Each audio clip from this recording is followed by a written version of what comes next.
కొండపు శాంతి శ్రీలక్ష్మి అండి. నేను ఎంపీటీసీ పోరండి. మా ఇష్టపూర్వకంగానే వచ్చిందండి పార్టీలోకి. మమ్మల్ని ఎవరు ఇబ్బంది పెట్టడం కానీ అంటే డబ్బులు తీసుకుని వెళ్ళారు అవన్నీ నిజం కాదండి. నచ్చే అంటే ప్రజలకి ఏదో చేద్దాం దాకా ఏం చేయలేదు. ఇందులోకి వస్తే ఏమైనా చేయగలమేమో అని చెప్పేసి వచ్చాను. పార్టీ వైసీపీ పాలనలో మీకు ఎటువంటి ప్రభావం, మీకు ఏం జరిగింది, అవమానాలు కానీ ఎటువంటి జరిగిందమ్మా? అవమానాలు అయ్యి అంటే అదేం కాదు కానీ అంటే అసలు మేము ఏం చేయలేకపోయాం. ఒక పెద్దవాడికి మేము ఒక పెన్షన్ ఇమ్మంటే ఇప్పించలేకపోయాం. అది ఒకటండి. ఒకవేళ ఇస్తాను ఒక అంటే లేని వాళ్ళకి ఇమ్మంటే ఇప్పిస్తానని చెప్పారు కానీ ఇప్పించలేదు. మీకు ప్రోటోకాల్ అనేది ఏ విధంగా ఉండదు మా అప్పుడు స్థాయిలో? ఏం లేదండి, ప్రజలకు మేము కూడా అలాగే అంతే అంతవరకునే అన్నమాట. ఏం పెద్ద వాల్యూ అయితే ఏం లేదండి. కూటమి ప్రభుత్వం వచ్చిన తర్వాత మీకు ఎటువంటి బాగుందండి. మేము ఎంపీటీసీ అని మాకు తెలిసింది. అప్పుడైతే మాకు తెలియలేదు. ఓకే మేము ఎంపీటీసీ అంటే ఇలా ఉంటుందా, ఎమ్మెల్యే గారు అంటే ఇలా ఉంటారా అని మాకు ఇప్పుడు తెలుసు.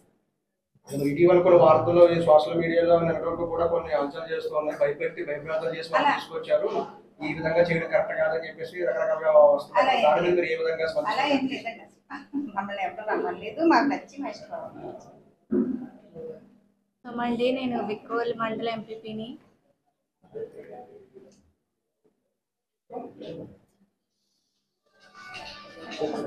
మేము ఈ పార్టీలోకి రావడానికి కారణం అండి, మేము రామకృష్ణారెడ్డి గారు చేసే అభివృద్ధిని అది చూసి దీంట్లోకి వచ్చామండి.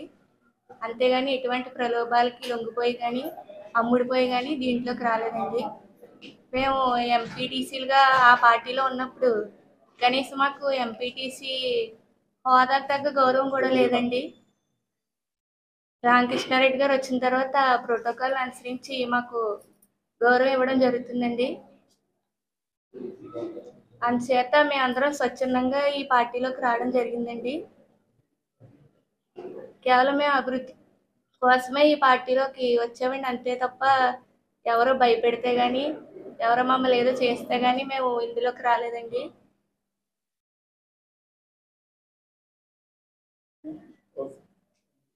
నమస్తే సార్, మాది ఆరికవరం మిల్లూరు ఎంపీటీసీ అండి. కొత్త శంకరరావు నా పేరు. నేను ఇంతకుముందు తెలుగుదేశంలోనే ఉండేవాడిని సార్. ఇప్పుడు నేను బీజేపీలోకి రావాలని కోరికతో నేను బీజేపీలోకి వచ్చి కనవేయించుకున్నాను సార్. నన్ను ఎవరో భయపెట్టలేదు, నాకు డబ్బు లొంగలేదు, ఏమి లొంగలేదు. నేను నా స్వచ్ఛతంగా నేను వచ్చానండి. పాత ఎంపీటీసీ గారు ఉన్నారు అప్పుడు, పేషెంట్ గారు జ్యోతులమయ్య గారు, ఆవిడ వెళ్ళిపోయాక ఇక్కడ ఇంకా మాకు సరకు వచ్చి ఇందులో వచ్చేసామండి. అంతేగాని మమ్మల్ని ఎవరు కూడా ఇబ్బంది పెట్టలేదండి. రామకృష్ణారెడ్డి గారు పనులు చూసి మేము ఇందులోకి రావడం జరిగిందండి. ఆయన చేసే పనులు, ఆయన చేసే అభివృద్ధి, ఆయన చేసే మాటలు మమ్మల్ని రామకృష్ణారెడ్డి గారు గుర్తించారండి. ఎలా గుర్తించారంటే చాలా గొప్పగా గుర్తించారండి. మమ్మల్ని కేకత్వం చేస్తాం. నేను అపోజిషన్ పార్టీలో ఉన్నా సరే నన్ను ముందుకు తీసుకొచ్చి ఒక ఎంపీటీసీగా గుర్తించి పెట్టారండి. పాత దాంట్లో మాకు ఎంపీటీసీకి గుర్తింపు లేదండి. అందుకే మేము బీజేపీలోకి వచ్చి సెటిల్ అయ్యానండి. ఇంతకు ముందు ఫస్ట్ తెలుగుదేశం, ఎంపీటీసీ వైసీపీలో. ఇప్పుడు రామకృష్ణారెడ్డి గారు కోరిక కాకుండా మా కోరికలో మేము రావాలని మేము ఇందులోకి వచ్చామండి బీజేపీకి. ప్రభుత్వ పాలనలో మీకు ఎంపీపీ ద్వారా మీకు ఎంపీటీసీగా ప్రోటోకాల్ ఏ విధంగా ఉండదు, ఏ విధంగా మాకు ప్రోటోకాల్ అనేది లేదు. మాకేమన్నా వస్తే ఎవరొకరు ఫోన్ చేస్తే కానీ డైరెక్ట్గా నాయకులు కానీ ఎవరు ఫోన్ చేసేది కాదు. ఇంకొకరికి ఫోన్ చేసి నీకు అక్కడికి రా, ఇక్కడికి రా అనేవారండి. స్వచ్ఛందంగా మాకు ఏమైనా ఫోన్ చేసి ఎంపీటీసీ హోదా మాకు లేదండి. అదండి, ఇప్పుడు ఉన్నంత ఫ్రీగా లేదండి. ఇప్పుడు వచ్చి రెండు రోజులు 3 రోజులు అయింది, ఎంతో హాయిగా ఉందండి. అదండి, ప్రజల సమస్యలు నేరుగా చెప్పుకునే విధానం మీకు ఎప్పుడు కూడా లేదండి. లేదు చెప్పుకోవడం లేదండి. ఉంటే ఇంకనేమండి. ఓకే అదండి.